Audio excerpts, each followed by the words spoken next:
విరహత్ అలీ గారు మాట్లాడాల్సింది కోరుతాను. ఆ తర్వాత లక్ష్మీనారాయణ గారు మాట్లాడతారు. వేదికపై ఆసీనులైన ఆత్మీయులు, ఇవాళటి ఈ కార్యక్రమంలో పాల్గొన్న మిత్రులందరికీ నమస్కారాలు తెలుపుకుంటున్నాను.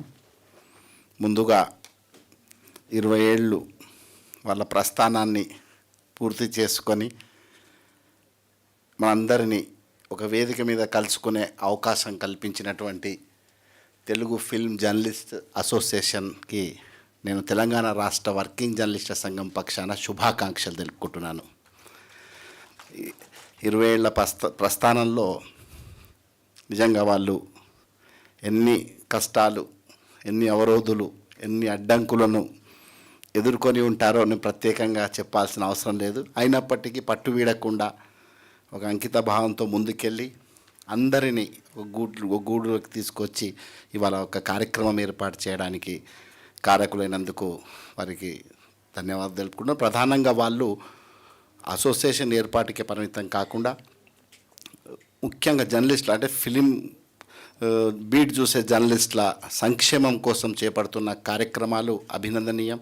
ఎందుకంటే ఫిలిం ఇండస్ట్రీలో అది జర్నలిస్టుల సంక్షేమాన్ని వైపు మళ్లించడం అనేది ఒక అభినందించదగ్గ పరిణామంగా భావిస్తున్నాను. అంటే ఇంతకుముందు చెప్పిండ్రు ఫిలిం జర్నలిస్ట్ అంటే మీడియాలో చిన్న చూపు ఉంటుందా అనేది. నేను మాత్రం దాన్ని ఒప్పుకోను. ఒక రాష్ట్ర జర్నలిస్టుల సంఘం బాధ్యుడిగా అసలు ఒక కూరలో ఒక ఉప్పు తక్కువైతే ఎట్లుంటుందో ఇవాళ ఛానళ్ళలో కావచ్చు, పత్రికల్లో కావచ్చు, సినిమా వార్తలు లేకుండా అంతే, పత్రికల్లో కావచ్చు.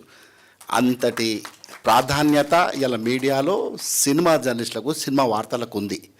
సినిమా వార్తలు లేని పేపర్ని సర్క్యులేషన్ పెట్టమనండి, లేకపోతే సినిమా డివిజన్ లేకుండా ఛానళ్ళలో మీరు అది చేయమనండి. ముఖ్యంగా ఎలక్ట్రానిక్ మీడియాలో సినిమా కంటెంటే ఎక్కువ ఇవాళ రేటింగ్కి కారణమవుతుంది. మనం అబ్జర్వ్ చేస్తే రేటింగ్స్లో సినిమా కంటెంట్ లేని ఛానళ్ళని, సినిమా కంటెంట్ ఇస్తున్న ఛానల్, కంటెంట్ ఉన్న ఛానళ్ళు, అప్డేట్ ఇస్తున్నటువంటి ఛానళ్ళు రేటింగ్లో చాలా దూసుకెళ్ళిపోతున్నాయి. అంటే సినిమా వార్తలకు ఉన్నటువంటి ప్రాధాన్యత, ఆ వార్తల సేకరణలో నిమగ్నం అవుతున్న మీ అందరి కృషితోనే ఆ రేటింగులు, మీ అందరి కృషితోనే ఆ సర్కులేషన్లు వారి ఆదాయం అని చెప్పి కోరుకుంటూ, భవిష్యత్తులో మీకు మా నుండి ఎలాంటి సహకారం కావాలన్నా మీ వెంట ఉంటామని భరోసా ఇస్తూ ఈ అవకాశం ఇచ్చినందుకు కృతజ్ఞతలు కూడా సెలవు తీసుకుంటున్నాను.